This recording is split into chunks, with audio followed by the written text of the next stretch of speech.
Broadcasting from Tokyo, Japan, a slow media project. Bold, reality grounded, unexpected perspectives, global affairs with context, culture with bite. No clickbait.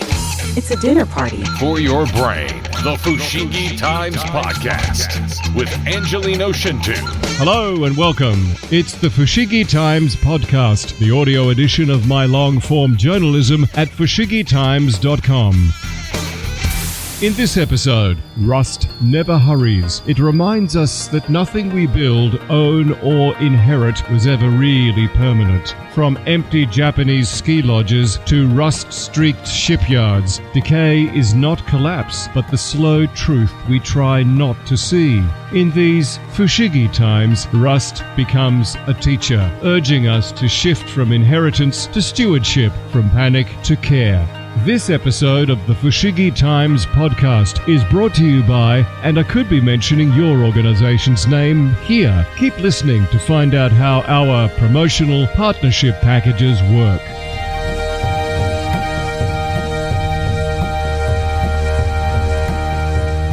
Rusting civilizations, the end of everything, and a new hope. Fading iron cities, empty towns, and the global myth of permanence. What rust can teach us about ownership, aging, and purpose in a crumbling world. At the edge of time and salt. Somewhere near the edge of Onjuku Beach on the Pacific coast of Chiba, Japan, beside a sun-faded vending machine that still clunks out cans of lukewarm Boss coffee, a rusted railing curls like dried kelp. Nobody remembers when it was installed, nobody's responsible for removing it, and yet, day after day, it holds the same chipped stance against the Pacific wind, its metal flaking into powder with every shift of humidity. Rust doesn't hurry. That's what makes it unsettling. I've been thinking a lot about rust lately, not as an engineering problem, but as a kind of quiet truth-teller. It shows up uninvited, stains everything it touches, and slowly reminds us that ownership is temporary, maintenance is eternal, and most of the things we think we possess are simply on loan until the elements take them back.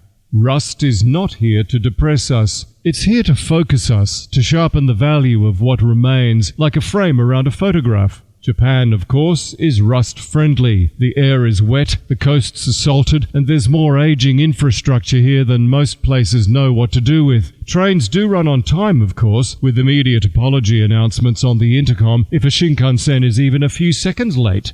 But the rural stations served by local trains are often ghostly, corrugated roofs held up by posts corroding from the inside out. Behind them, forgotten bicycles lean like skeletons in long grass. You don't have to look hard to see it. Rust is Japan's second skin, especially out here, where the sheen of Tokyo doesn't quite reach. On some back roads around Chiba's Minami-Boso, a row of old guardrails has sagged into the weeds, their once white paint a memory. A fisherman in Wakayama ties his boat with rope patched 3 times over, beside cleats that crumble at the edges. Even the signs warning of landslides bear the freckles of brown, as if time itself has begun to erase the warning. The politics of oxidization. In a way, rust is more honest than most governments. It doesn't promise to make anything great again. It doesn't hide behind branding or legacy. It simply shows up and tells the truth. This will not last.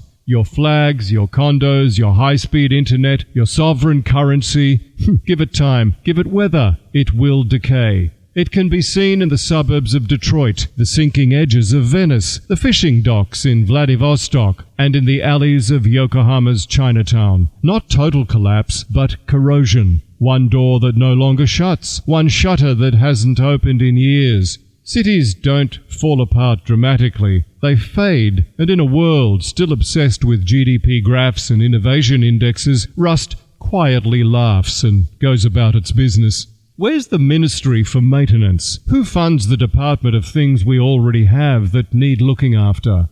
I saw it in Manila years ago, on my way to eat and be entertained at the Singing Cooks and Waiters on Rojas Boulevard. A new mall had recently opened beside a crumbling overpass, the two structures separated by a single decade and yet worlds apart in optimism. In Lisbon, the tiles of old houses lose their glaze, a gentle surrender to Atlantic storms. This is not disaster, it is the slow daily retreat of ambition.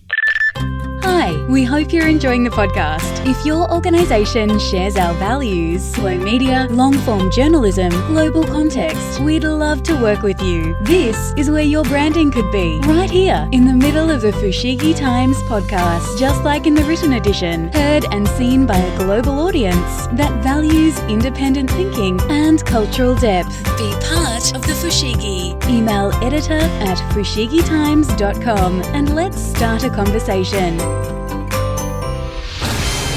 No clickbait. Culture with bite. The Fushigi Times Podcast. The ownership illusion. There's a strange confidence in how people talk about what they own. My house, my land, my country, my legacy.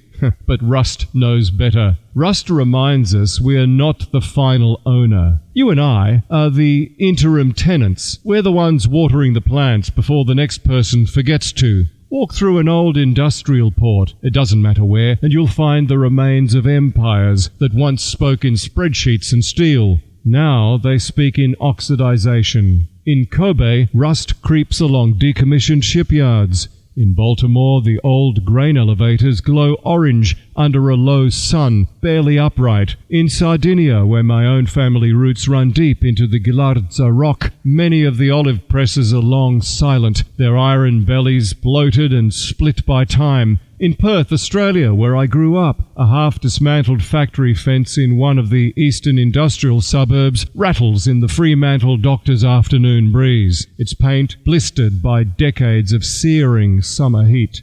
Permanence is fiction. The best we can do is use what we have wisely before it flakes back into earth, just like we will. Japan's quiet collapse. Here's the thing about Japan. It's not dying loudly. There's no revolution, no riots, no dystopian futurescape. It's just aging, shrinking, rusting, the way that all highly developed things eventually do.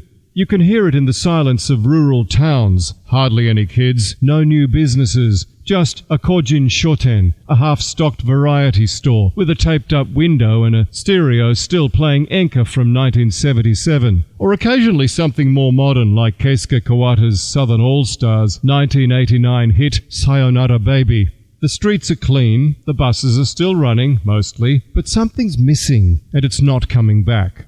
On the Shikoku coast, a once busy ferry terminal is now a shelter for stray cats, the ticket windows dusted in salt. In the mountains of Akita, a ski lodge stands empty every winter, its roof streaked brown, waiting for skiers who will likely never return. And in Kiyosato, Nagano, once famous for its ice cream and packed with throngs of teenagers on school trips in the 1990s, the footpaths now echo. Shops stand shuttered, souvenir signs fading, and the once busy lookout is silent but for the wind off the plateau. What was once a summer pilgrimage in my racing green Mazda Roadster, top-down, sweet soul review by Pizzicato 5, blasting from the FM radio, is now a postcard of absence. More than 1,200 towns and villages across Japan are now considered marginal communities, where over half of the population is 65 or older. Some are on the brink of disappearing altogether. Houses known as akiya stand empty and unsold, not because nobody wants them, but because there's no one left who can. This is not a collapse. It's a slow vanishing. Rust is just the most visible narrator. And it's not Japan's burden alone. Rust around the world. Rust is borderless. In India, abandoned railway sidings blend into red earth, trains overtaken by weeds. In America's Midwest, towns live in the shadows of old silos and smokestacks, relics of production lines that no longer produce. Even in the tech-obsessed corners of China, ghost cities sprawl with buildings unfinished or unoccupied, iron fittings already flaking before the windows are installed. On the edges of Athens, a stadium built for an Olympic moment now lies skies cracked and rust-streaked, weeds claiming its bleachers. Rust does not erase life, it just roughens the edges. Maintenance as resistance.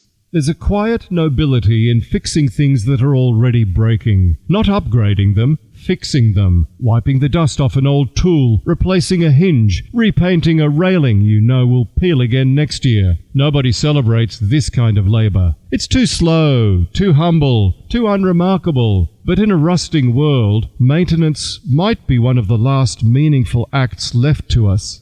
What if the real counterculture now is the opposite? Staying put, looking after things, choosing not to abandon them just because they're no longer shiny. Living with the rust. Of course, we can't stop decay. That's not the point. But we can live inside of it, mindfully. We can learn to see the beauty in surfaces that have lived a little. A kettle with a faint ring of rust still boils water. A bicycle with scuffed paint still carries a child to school. A footbridge with a stained railing still crosses the river, linking lives that would otherwise remain apart. I think about my father's Sardinia sometimes, not the postcards, but the rhythm, the way things age there and are allowed to age, the gates that screech, the walls that crumble in the corners, the wine presses made before electricity. There's a kind of dignity in it. Things are not constantly replaced, they're accepted, a kind of everyday intimacy with time. In Oristano, a small coastal city on Sardinia's western shore, there's an ancient chest, still in use in an old fisherman's house, its hinges well oiled but rusted with age, yet the lid closing true, a quiet emblem of the island's long memory and salt of the earth people. Where does the rust leave us? If everything is rusting, our cities, our bodies, our democracies, what's the point? The answer, I think, is to do what people have always done. Make something of the time we get. Build less, tend more, pay attention to what's already here. We do not get to keep the world, but we do get to shape it while we're here. If nothing lasts forever, then everything matters now. Every conversation, every act of care, every small decision not to walk away. A mended fence, a cleaned window, a remembered story. They are all resistance against forgetting.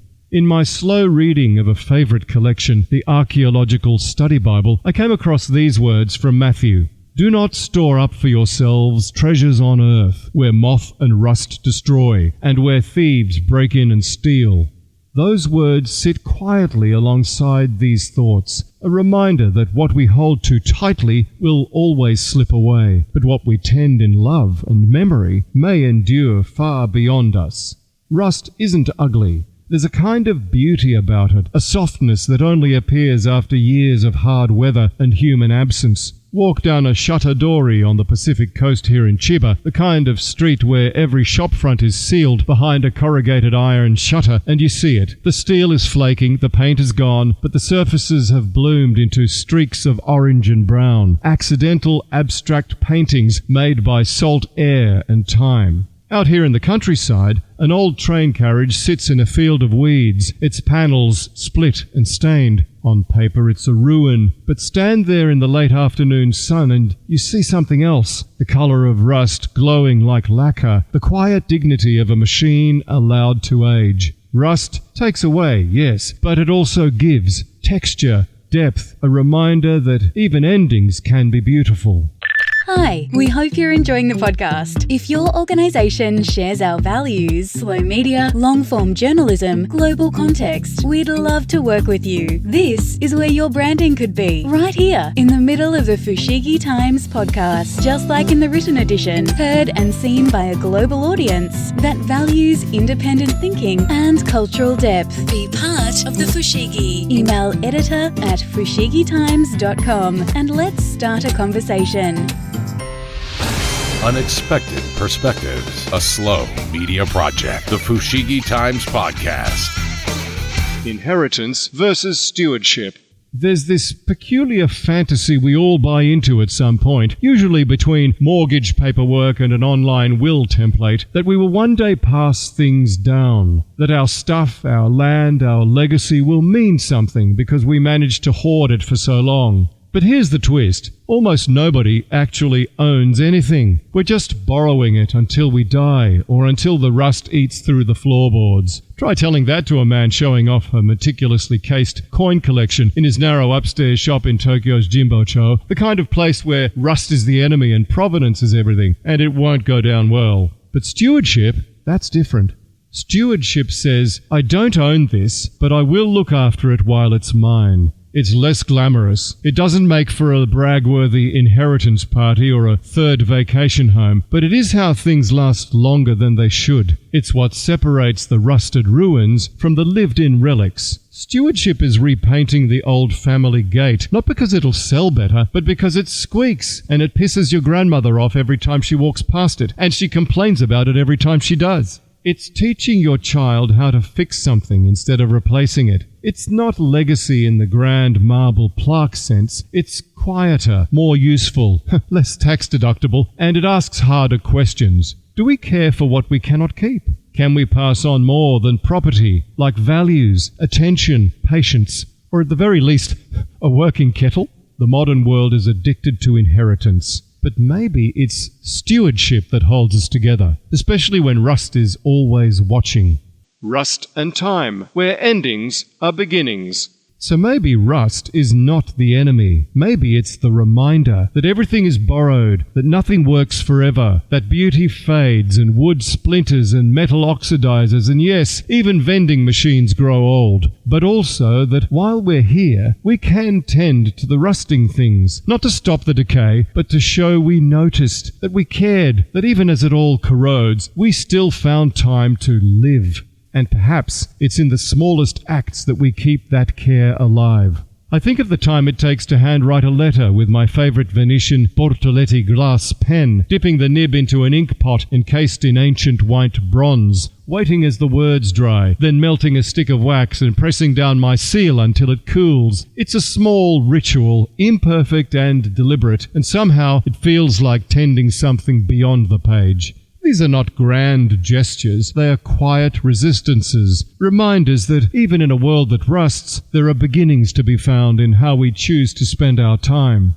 To everything there is a season. We don't need to panic. Decay is not a cliff edge, it's a slow slope. Rust works patiently, and most of what surrounds us doesn't collapse overnight. That realization changes how we might choose to live. It is not only a way of thinking, it is something we can practice, a different rhythm, even in a world that rewards urgency. Some reclaim it in small, deliberate ways, sitting with a printed paper at the weekend instead of another flick scroll through smartphone notifications, turning the pages of a book rather than clicking between tabs on a browser window, taking the time to write letters instead of firing off another disposable electronic message. A letter written by hand carries a deeper thought than any email, because we must pause to imagine the person half a world away who will hold it between their fingers. On a sloping writing board, a simple slice of wood, aged and darkened by hand, resting on an old leaf-top desk, writing becomes a ritual. A vintage letter rack holds the paper. The twisted nib of a glass pen dips into ink, and each line takes time. Even errors remain, because they belong. It is a kind of wabi-sabi in practice, the Japanese acceptance that nothing needs to be perfect, because everything is moving slowly towards imperfection anyway.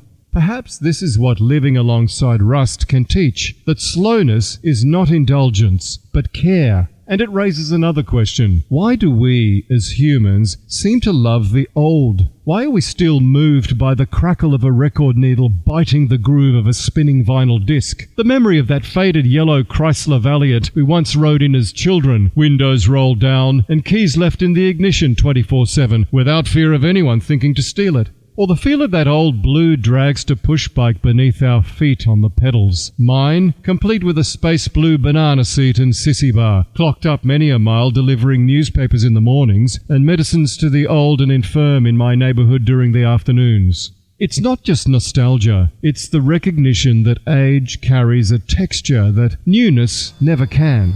Rust reminds us that beauty lives not only in what is preserved, but also in what has weathered. A world that is rusting slowly and beautifully invites us to slow down too, to notice, to care, and to live with a gentler sense of passing time. This original content is part of our slow media canon, carefully crafted, independently produced, and free forever. But slow media needs slow money. If this content resonated, support the Fushigi Times by subscribing, free or paid, but paid helps produce more of this essential journalism. And every bit helps keep the editor, that's me, properly caffeinated and busy crafting more Fushigi. The Fushigi Times Podcast, an original slow media production. From the studios of Fushigi Labs, Tokyo. Created by Angelino Schintu. Want to rebroadcast this content? Broadcast. Or talk collaboration? Email editor@fushigitimes.com.